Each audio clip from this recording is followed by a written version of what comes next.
When I came back from work yesterday, I found something bizarre. One of my houseplants was sitting in front of the full-length mirror in the entryway, and I had never put it there. And even stranger than that, the plant was a Venus flytrap, and I don't like to keep plants in the house. I only have cacti. So whose plant was it? And why had they put it in front of the mirror? And then I saw his reflection, this man with spiky gray hair and bushy eyebrows, who looked vaguely familiar. He was wearing a strange black coat with silver stripes and carried a satchel across his chest. I couldn't see his face because he was bending down, but I could see the way his shoulders slumped. The slight tremor in his hands and the sad furrow in his brow. He reminded me of an old man I once knew. His name was Arthur, and I hadn't seen him in decades. But how could he be here? I walked toward the mirror, and when I was close enough to make out his features, I realized that it wasn't just his profile that was familiar. It was also the color of his eyes. They were the same faded green as mine. It was me, but it wasn't me. Oh, who is this old, frail man staring back at me from the mirror? And where did he come from? I didn't know what to do. Should I call out to him? Speak first? He straightened up and turned toward me. When our eyes met, he gave me a hesitant smile. It was then that I noticed the lines etched into the corners of his mouth, lines that I had always thought would one day appear on my own face. He raised his hand in greeting, and I wanted to reach out to him, but my fingers passed right through his image as though he weren't solid. With a jolt, I understood. This was a ghost who looked exactly like me. How could this be? My rational mind told me that there was a perfectly logical explanation. Been working late in the lab again and had probably stared into the spectrometer for too long. It can play tricks on your eyes, distorting your vision until you see things that aren't there. Or maybe I needed more sleep. Maybe I'd been pushing myself too hard lately. I needed to slow down. But another part of me, a small, frightened voice, whispered that this was no ghost, but a warning. A warning of what? I had no idea. As quickly as he appeared, he vanished. When I looked back into the mirror, there was no one there. I must have imagined the whole thing, I told myself, as I hurried past the mirror and into the hall. But when I glanced over my shoulder, there he was again. I spun around, startled by how real he seemed. But the moment I made eye contact with him, he disappeared, and then reappeared behind me, walking away. That's when I started to get scared. I tried to run, but he was faster, and soon pulled ahead of me. I stumbled through the house, trying to find somewhere to hide, anywhere where he couldn't find me. He was getting closer. I could hear his shallow breathing. It sounded like the wind whistling through a broken window. Then I saw an opportunity. I dashed into the bedroom and slammed the door shut just as he was passing by outside.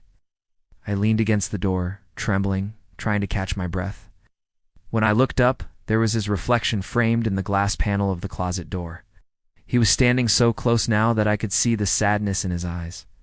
He reached out toward me and I flinched. Then he was gone. Now I was really scared. I didn't want to be touched by a ghost, not one that looked exactly like me. What did he want from me?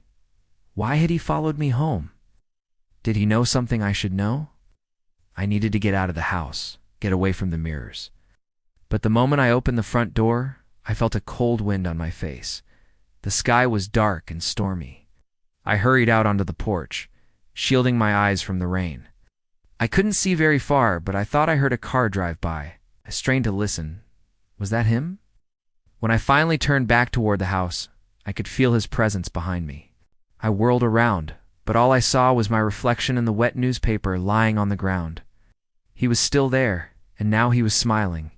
It was a sad, knowing smile, and then he disappeared. What did it all mean? Why was this ghost haunting me? And why did he keep appearing in mirrors? I ran back inside. I had to get to the bottom of this. I paced back and forth, thinking about everything I possibly could have done to offend a ghost, accidentally inherited or stolen from him in life. I racked my brain, but nothing came to mind. I hadn't meant to shout, but then I cried out, "Why are you showing yourself to me?" The room was silent, except for the howling wind outside. I must be going crazy, I thought. Was this some kind of psychotic break? Then I remembered the plant, whoever had put that Venus flytrap in front of the mirror. They must have known that I wouldn't be able to see it during the day because of the glare. That meant it had to be someone who knew me, someone who lived here, but nobody else knows I live here. I'm the only one who has a key. So it must have been him, the ghost. But if he was a ghost, how could he have been in the house? And how could he have put the plant there without my noticing? Unless he hadn't put it there. Unless he was only visiting. Visiting from where and why? The answers eluded me, and I sat down heavily on the couch, defeated. Maybe I needed some rest. Sleep would help me sort it all out.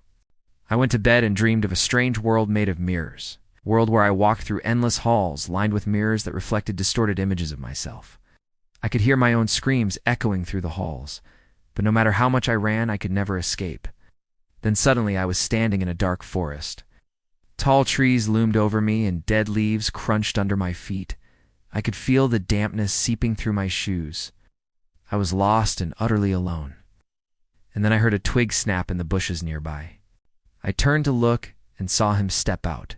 His eyes shone with a strange light, and his mouth was twisted into a cruel smile. He beckoned to me, and I felt compelled to follow. Where, I don't know. I walked into the trees, and they closed around me, hiding me from view. I woke up suddenly, gasping for breath. Was that a premonition? Had the ghost warned me of something? I got out of bed and walked to the mirror. Looking back at me was my ghost self. He was gone. But there was something different about me. I felt different. I looked closely at my reflection and noticed something odd. The iris of my eye was a darker shade of green than usual. It was the same shade of green as his eyes, and then it hit me. This wasn't a ghost. It was me. It was my future self. A future that was somehow darker and more dangerous than the one I was living now. It wasn't a warning. It was a prophecy. But a prophecy of what? What was happening to me and why?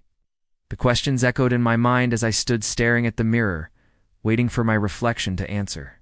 You've reached a fever pitch in your research, consumed by your work to the exclusion of all else. You haven't slept properly in days and haven't eaten anything more substantial than protein bars. Your body is kept alive by sheer willpower and caffeine. You haven't noticed the strange happenings at first, dismissing them as stress-induced hallucinations. But something is amiss in your apartment, something you can't quite put your finger on. One day you come home and find something that makes your blood run cold. Sitting in front of the full-length mirror in the entryway is a plant you don't recognize. One that wasn't there when you left for work that morning. And then you see him. Staring back at you from the depths of the mirror is your reflection, except it isn't quite right. The eyes are the same color as yours, but hold a haunted, almost predatory look. Beneath the surface, you sense an intelligence that chills you to the bone. And then he smiles. Do you confront him? Confront your doppelganger? What do you do when faced with the darkest aspects of yourself? If you chose yes, let us know in the comments below. And if you enjoyed this video, please remember to like and subscribe.